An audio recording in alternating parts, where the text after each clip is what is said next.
మా ప్రైవేట్ మాది state wide ప్రోగ్రామే కదా చేస్తున్నారు కదా ఎక్కువ చేయగలుగుతారని అంతకంటే అందువల్ల కాబట్టి ఉద్దేశం తప్ప మాకు వేరే ఏమీ లేదు. మాకేనేం లేదు కదా కబ్జాలు జరిగినాయి అనేటువంటి దాని మీద మేము వెళ్ళాక మేము శాంతతగా మేము ప్రైవేట్ ప్లేస్ లో పెట్టుకున్నాం కదా. నేను గవర్నమెంట్ ప్లేస్ లో పెట్టలేదు ఏం పెట్టలేదు, ప్రైవేట్ ప్లేస్ లో పెట్టుకున్నాం. పెట్టిన ప్లేస్ గురించి కదా సార్, వెళ్ళిన తర్వాత మళ్ళీ ఏదైనా ఇష్యూ అవుతుందని చెప్పి ముందస్తుగా మేము తెలియపరుస్తున్నాం అంతే తప్ప ఇంకోటి ఏమీ లేదు. ఎందుకంటే అక్కడికి వెళ్ళిన తర్వాత ఆల్రెడీ అటు 1000 మంది 20 మంది మళ్ళీ గొడవ ఇబ్బంది కదా. సో దాని ఉద్దేశంతోనే తప్ప పడతారు. మేము ఎందుకు వెళ్తామండి, మేము స్టేట్ వైడ్ ప్రోగ్రామ్ మేము పెట్టుకోవడానికి వెళ్తాం అంతే కదా. మేము ఎందుకు వెళ్తాం, మేము స్టేట్ వైడ్ గా జరిగినటువంటి డిఎస్సీలో కొన్ని విషయాలపై డిఎస్సీ తీర్పు గురించి మేము ఎవరు మాట్లాడలేదు. కొన్ని విషయాలు ఏదైతే దాంట్లో ఉన్నాయో డిఎస్సీ ఎగ్జామ్ ఎవరైతే కండక్ట్ చేయడానికి ఉన్నటువంటి కమిటీ ఏదైతే ఉందో వాళ్ళలోనే ఒక వ్యక్తికి out sourcing employee first rank రావడం అంటే కరెక్ట్ కాదు కదా. ఏమైనా పేపర్ లీకేజ్ ఉందో అని ప్రశ్నించాలనేటువంటి ఉద్దేశం మాది. అంతేగాని ఎండ్ ఆఫ్ ద డే అది జరిగినటువంటిది సరిగ్గా జరిగిందా లేదా అనే దాని మీద మేము ప్రశ్నించడానికి వెళ్తా ఉన్నాం. రాష్ట్రం అంతా జరుగుతుంది కదా సార్, ఇక్కడ ఏంటంటే ఎదురులోనే అన్నెసరీ రిస్ట్రిక్షన్స్ వస్తా ఉన్నాయి. లేదు సార్, యాక్చువల్ ఏంటంటే ఏదన్నా సమస్య తలెత్తే అవకాశం ఉన్న ముందస్తు చర్య తప్ప వేరే ఏమీ లేదు. మీరు మాకు కోఆపరేట్ చేయాలి, మేము రిక్వెస్ట్ చేస్తున్నాం. మీరు మాకు కోఆపరేట్ చేయాలి investigation plus law and order issue వచ్చే అవకాశం. మా వాళ్ళు మళ్ళీ తీసుకుని అక్కడి నుంచి స్టేషన్కి ఎక్కించుకెళ్ళారంటే అవసరం ఏముంది. ఇప్పుడే చెప్తా ఉన్నారు, ఇప్పుడు బయటకు వస్తా ఉంటే మాకు మా మండల పార్టీ ప్రెసిడెంట్ని జెడ్పీటీసీని ఆ గ్రామ ప్రెసిడెంట్ అందరూ మళ్ళీ పోలీస్ స్టేషన్కి ఎక్కించుకెళ్ళారు. సరే సార్, ప్రివెంట్ అరెస్ట్ మా వాళ్ళు చేశారు, వాళ్ళని కూడా చేయాలి కదా. మమ్మల్ని చేసినప్పుడు వాళ్ళని కూడా చేయాలి కదా సార్. అది చేయాలా లేదా? ఇప్పుడు ఒకలా మాకు ఒకలాను వాళ్ళకి ఒకలా ఉండదు కదా, ఉండదు కదా. మా వాళ్ళు అరెస్ట్ స్టేషన్ తీసుకొచ్చారు, తీసుకెళ్ళండి అనుకోండి. ఇప్పుడే ఇప్పుడు మా వాళ్ళనే అప్పుడు మా జెడ్పీటీసీని మా మండల పార్టీ ప్రెసిడెంట్ ఎస్ఎస్ఎల్ అధ్యక్షుని తీసుకెళ్తారు. కరెక్ట్ కాదు సార్. అది మేమన్నా దానికన్నా సంఖ్యపరంగా అది వెళ్ళాలి. మేము ఎక్కడా లేవు కదండి బాబు, ఏలూరులో లేదు, గుంటూరులో లేదు, ఎక్కడా లేదు.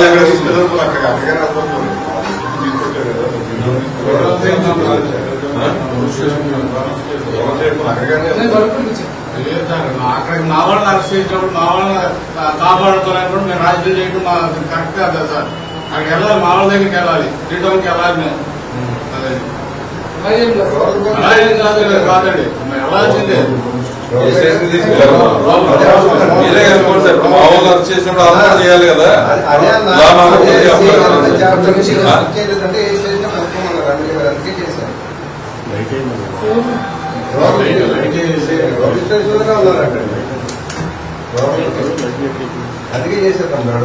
సార్, మేము ఇది స్టేట్ వైడ్ ప్రోగ్రామ్ చంద్రూరులో ఒకటే చేయట్లేదు కదా.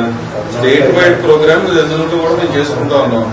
అది మేము ముందే చెప్పాము, మేము ప్రైవేట్ ప్లేస్ లో పెట్టుకుంటాం, మా దగ్గర విలేజ్ లో కావాలని అక్కడ ఈ రోజు వచ్చి సరే ఇల్లు ప్రతిపక్షం ఏదైతే డైరెక్ట్ గా మేము ఎదుర్కొనేటువంటి పరిస్థితి లేకుండా ఈ కొల్లేరు మమ్మల్ని అడ్డు పెట్టుకుని ఏదో అక్కడ చెప్తున్నారు. నేను కూడా ప్రెస్ మీట్ పెడతాను మధ్యాహ్నం. మొత్తం అది వీళ్ళు ఏం చేశారు ఈ 4 సంవత్సరాలు, ఈ 2 సంవత్సరాలు ఎటువంటి అన్యాయాలు కొల్లేరులు చేశారు మొత్తం చిట్టా బయట పెడతాం. ఇప్పుడు దాకా మేము కూడా ఓపిక పడతా ఉన్నాం. మొత్తం ప్రతి గ్రామంలో వీళ్ళు ఏం చేశారు, ఏం చేస్తారు మేము కూడా బయట పెడతాం. మేము ప్రోగ్రామ్ చేసుకుంటానంటే మా దగ్గరికి వచ్చి వాళ్ళు కూడా ప్రోగ్రామ్ చేయకండి.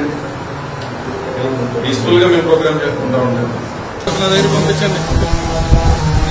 మేము చేసిన మమ్మల్ని అందరినీ ఆపేసి వాళ్ళేమో మా వాళ్ళని తీసుకెళ్లి జెడ్పీటీసీలు అందరం తీసుకెళ్ళి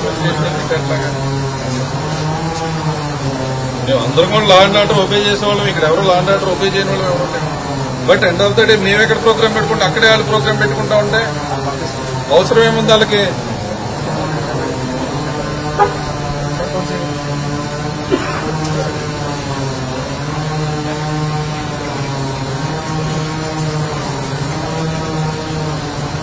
స్టేట్ వైడ్ రెగ్యులర్ ఏ ప్రోగ్రామ్ చేసుకునే స్వేచ్ఛ లేదు సార్. మాకేమో అర్థం కావట్లా. మేము ఇళ్ల దగ్గర చేసుకుంటే మాకేమో 144 సెక్షన్ 30లు, వాళ్ళ దగ్గర పొలాల్లోకి వెళ్తే సెక్షన్ 30లు, నేను ప్రోగ్రామ్ చేస్తే సెక్షన్ 30లు 144 వస్తున్నాయి. రాష్ట్రంలో ఏం జరుగుతుందో నాకైతే అర్థం కావట్లా. మీరే చెప్పండి, ఏం చట్టపరంగా చేస్తున్నారన్నా? నా ఇంట్లో ఉంటే నేను సెక్షన్ 30, నేను నా తోటలోకి వెళ్తే సెక్షన్ 30. అంతమంది మీద కేసులు, నాకు ఆయిల్ నేను కోసుకెళ్తుంటే నా మీద కేసులు. ఇక్కడ ఎప్పుడు చూడాలి నాకు తెలిసి ఇట్లాగా. ఇప్పుడు మా వాళ్ళు అక్కడ ధర్నా పెట్టుకుంటే మా వాళ్ళని అరెస్ట్ చేసి తీసుకెళ్తాం, వాళ్ళేమో రోడ్డు మీద చిందులేయటం. ఏం జరగదు. పంపించాను, త్వరగా పంపించాను. త్వరగా మేమేం కావాలని ప్రోగ్రాం పెట్టుకోవట్లా. స్టేట్ ప్రోగ్రామ్ ఏదైతే పార్టీ కాన్ఫర్ చేస్తుందో దాన్నే చేస్తాం. ఇక్కడ కావాలని మేము ఏదో ప్రోగ్రాం పెట్టుకుని గొడవలు పెట్టుకునే పరిస్థితి లేదు కదా.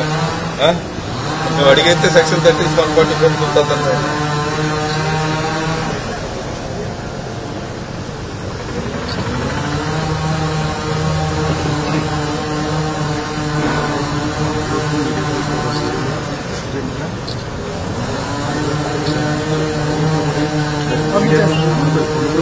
ఓకే చేస్తున్నాను.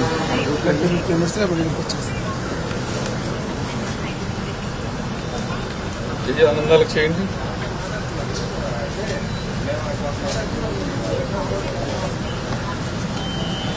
ఏదైందండి బాబా, ఊళ్ళో ప్రశాంతంగా జరుగుతుంది, ఏలూరులో ప్రశాంతంగా జరుగుతుంది.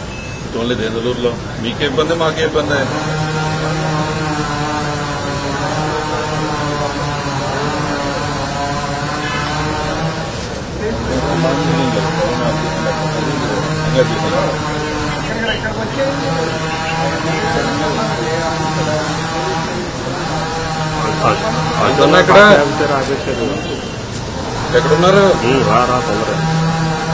ఎక్కడున్నారు ఇప్పుడు అంటున్నా జరుగుతుంది.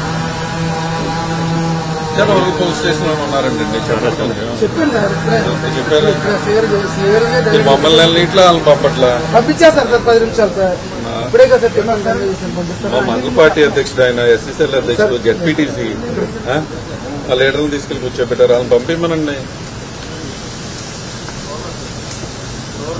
అందరూ లోన కూర్చోబెట్టారంట. మన వాళ్ళు మిగతా వాళ్ళందరూ బయట నుంచున్నారంట. అందరూ లోనకి వెళ్ళారు చేశారు.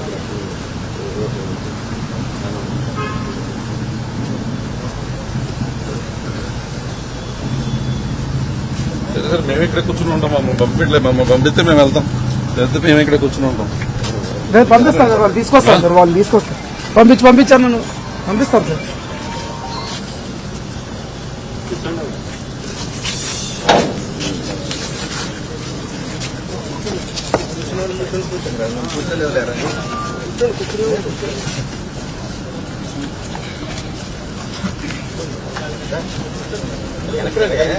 వెనకరండి, కూర్చొని వాళ్ళు వెనకరండి.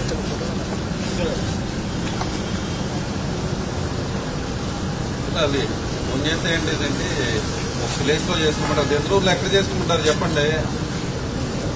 ఒక ప్లేస్ చెప్పండి మాకు కూడా. ధర్నా చౌక్ లో చేసుకుంటా అంటారు. దెందులూరులో ధర్నా చౌక్ ఎక్కడ ఉంది? కొన్ని డిపార్ట్మెంట్ చెప్పండి, పలానా ఏరియాలో మీరు ధర్నాలు చేసుకుంటాను, అక్కడే చేసుకుంటాం. మాకు ఎందుకు? మీరు ఒక ఏరియా చెప్పి అక్కడే చేసుకోమని చెప్పండి, అక్కడికి వెళ్ళి చేసుకుంటాం. నేను మాట్లాడుతుంటే ధర్నా చౌక్ చేసుకుంటా అన్నారు. ఆ ధర్నా చౌక్ మా ఎదురులో ఎక్కడ ఉంది? మీ ఏరియాలో మీరు చేసుకోండి చెప్పండి, అక్కడికి వెళ్ళి కూర్చొని చేసుకుంటాం సార్. మాకెందుకు? మీకు ఇబ్బంది ఉండదు, మాకు ఇబ్బంది ఉండదు కదా. ఒక ఏరియా చెప్పండి. పోనీ ఏలూరు అంటే కలెక్టరేట్ అంటారు, మాకు దెందులూరు కూడా ఒక ఏరియా చెప్పండి, అక్కడే చేసుకుంటాం రేపైనా సరే. 4 days ప్రోగ్రామ్ కదా, 9 వరకు చేయాలి. 4 days ప్రోగ్రామ్ అండి. మీరు ఒక ఏరియా చెప్పండి. మీరు ఇది ప్రతిపక్షాలు వచ్చి ధర్నా చేసుకోవడానికి ఏరియా, మాకు ఒక ఏరియా చెప్పండి, కొన్ని అక్కడే కూర్చొని చేసుకుంటాం సార్. మాకెందుకు రోజు ఇది? మా ఇంటి దగ్గర పెడితే సెక్షన్ 30 వస్తుంది, మళ్ళీ మా ఆఫీస్ దగ్గర పెడితే సెక్షన్ 30 వస్తున్నాయి. మీకు తెలియదులే సార్, ఆయనకి తెలుసు బాగా.